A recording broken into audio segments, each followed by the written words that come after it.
Hi, Stuart Chong here, the founder and creator of the Commercial Finance Experts Academy.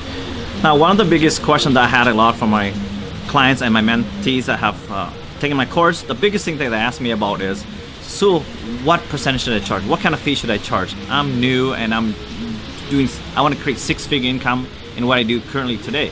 And I said, you know what? That's a great question. But let me ask you first, how do you feel about charging more money than what you currently are right now? Doubling or tripling what you currently charge? How do you feel about that when I ask you that question?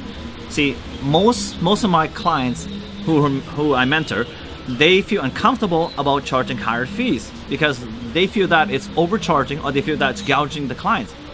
See, for me, it's not a matter about charging too much of a fee, right? For me, it's about adding that value.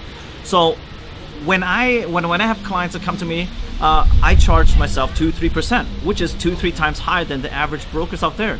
And how I can get away with this is because I add a lot of value.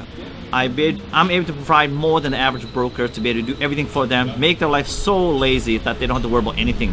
I take care of everything from A to Z, so they don't have to worry about a single thing. Now, to answer the question that most of the students ask me is like, what should I charge? Should I charge at 1% to begin it and then increase my fees down the road? I said, no, never do that, because it's harder to increase your fee than rather decrease your fee down the road if you have a good client that you want to give a big discount to, right? Where do you go from 1%?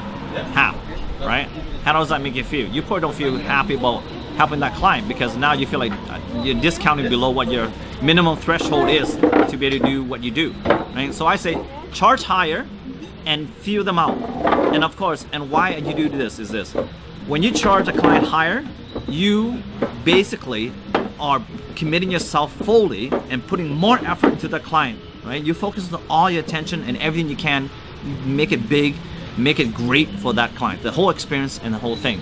Because if you undercharge, what do? You're gonna cut corners, you can take, well, you know, I'll take the other clients over this client because of that. I don't feel like doing that, so I want to give everything to my clients. Therefore, I charge what I feel like is I deserve, and everybody's happy. At the end of the day, it's all about the feelings.